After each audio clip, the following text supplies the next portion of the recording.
একজন child neurologist হিসেবে আপনার কাছে আমি জানতে চাবো যে শিশুদের যে মৃগী রোগ হয়, খিঁচুনি, এপিলেপসি যেটাকে বলে, তো এই এপিলেপসিটা একটা ভয়ের কারণ হয়। হঠাৎ করে কোনো শিশুর যদি খিঁচুনি হয়, সেই পরিবারে দেখা দেয় একটু টেনশন, যে আসলেও কি এটা ভয়ের, মানে সেই খিঁচুনিটা কি স্থায়ীভাবে রূপ নেবে না এটা সাময়িক বা চিকিৎসা করলে ভালো হয়ে যাবে।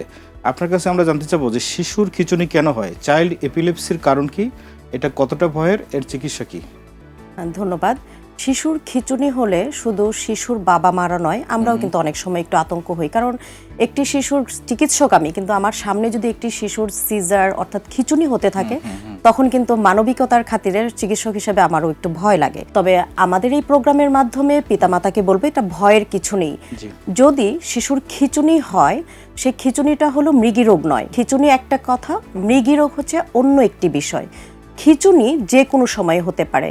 অনেকক্ষণ ধরে একটি মানুষ যদি না খেয়ে থাকে তাহলে কি হবে, তার ব্রেইনে গ্লুকোজটা কমে যাবে। এই গ্লুকোজ কমার ফলেও কিন্তু খিঁচুনি হতে পারে। তার মানে এই নয় যে সে মৃগী রোগী। আবার ডায়রিয়া বা ভমিটিং বা বমির কারণে অনেক সময় আমাদের শরীর থেকে যে পানি এবং লবণটা বের হয়ে যায়, তখনও কিন্তু ইলেকট্রোলাইট ইমব্যালেন্সের কারণে খিঁচুনি হতে পারে। অ্যাকুইট ক্ষেত্রে, হ্যাঁ, ও তৎক্ষণাৎ। তাহলে এটা কিন্তু মৃগী রোগ নয়। খিঁচুনি হলো একটি জাস্ট লক্ষণ, আর মৃগী রোগ হচ্ছে একটি দীর্ঘমেয়াদী সমস্যা আমি বলবো। এবং নিউরোলজিক্যাল প্রবলেমের মধ্যে শিশুদের বেলায় দেখা গিয়েছে 18 বছরের নিচে শিশুদের পুরো মৃগী রোগকে যদি আমি চিন্তা করি 50%ই হচ্ছে শিশু মৃগী রোগ।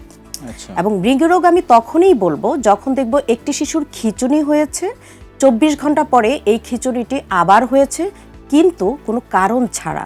অর্থাৎ বাচ্চাটার হাইপোগ্লাইসেমিয়া হয়নি, ইলেকট্রোলাইট ইমব্যালেন্স হয়নি, বা বাচ্চাটার ব্রেনে কোনো ট্রমা অ্যাক্সিডেন্ট কোনো কিছু হয়েছে কিনা, টিউমার ছিল, এরকম কোনো কারণ ছাড়া বা জ্বর জনিত কোনো কারণ ছাড়াই যদি বারে বারে খিঁচুনি হতে থাকে, 24 ঘন্টার ব্যবধানে বারবার যদি হয়, এই কয়েকটা পয়েন্ট যদি আমি মাথায় রাখি তাহলে কিন্তু প্যারেন্টসরা প্রথমে আশ্বস্ত হতে পারবে যে আমার আসলে ভয়ের কারণ কোনটা।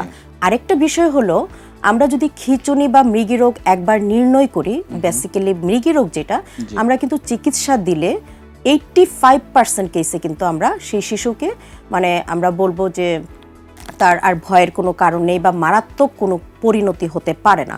তবে শিশুদের বেলায় আরেকটা বিষয় আমি বলি, 6 মাস বয়স থেকে 60 মাস বয়স, অর্থাৎ 6 মাস বয়স থেকে 5 বছর বয়সে একটা খিঁচুনি হয়, সেখানে ফ্যামিলি হিস্ট্রি থাকে।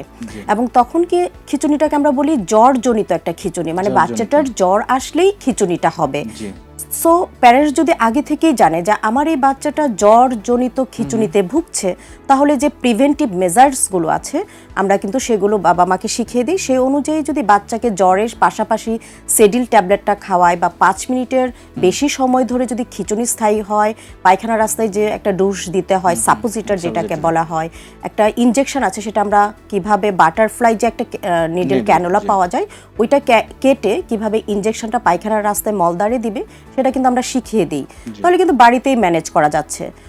যদি দেখা যায় এই জ্বরজনিত সমস্যার যে বাচ্চারা, তাদের ফ্যামিলি হিস্ট্রি আছে, যে ফ্যামিলিতে তার কোনো ফার্স্ট কাজিন বা তার ফার্স্ট ডিগ্রি রিলেটিভের এই সমস্যাটা, এবং এই বাচ্চার ব্রেনে এমন একটা স্ট্রাকচারাল প্রবলেম আছে বা ডেভেলপমেন্টাল অর্থাৎ বিকাশজনিত, স্নায়ু বিকাশজনিত কোনো সমস্যায় ভুগছে, বাচ্চাটার আমাদের যে কিছু রিপোর্টস আছে ব্রেইনের, সেই রিপোর্টসগুলো খারাপ, সেই ক্ষেত্রে আমরা বলবো যে এই বাচ্চাটার ভবিষ্যতে হয়তো মৃগী রোগের টার্ন নিতে পারে। এবং সেটা খুবই কম, মাত্র 1 থেকে 2%। তাহলে খিঁচুনি বা মৃগী রোগ নিয়ে ভয় পাওয়ার কিছু নেই। আর মৃগী রোগের যে চিকিৎসাটা আমরা চালাই বলেছি যে 85% ক্ষেত্রে আমরা কিন্তু 100% তাদেরকে ভালো করতে পারি। সেই ক্ষেত্রেও কিন্তু কিছু রুলস আছে, কিছু নিয়মাবলী আছে। সেটা হলো, যে ওষুধটা আমরা শুরু করতে বলি সেই ওষুধটা প্রতিদিন 2 বেলা, বা যে ওষুধটা 3 বেলা বা 1 বেলা করে খেতে বলি, 1 বেলাও কিন্তু মিস যাওয়া যাবে না। এবং খিঁচুনির একটা ডায়েরি মেনটেন করতে হবে। কোনো দিন কোনো কারণে যদি মিসিং ডোজ হয় সেটা ডায়েরিতে লিখে রাখতে হবে। এবং বাচ্চাটার খিঁচুনি কতদিন পরপর হচ্ছে, কতক্ষণ স্থায়ী আছে, সেই ডায়েরিতে লিখতে হবে। যদি সেই ডায়েরিটা আমাদেরকে দেখায় তবে আমরা বুঝতে পারবো যে এই শিশুটা ওই 85 ভাগের পড়েছে নাকি বাকি যে 15% আছে সেখানে পড়েছে, লাইফ লং তাকে কি আমরা ট্রিটমেন্ট করবো কিনা।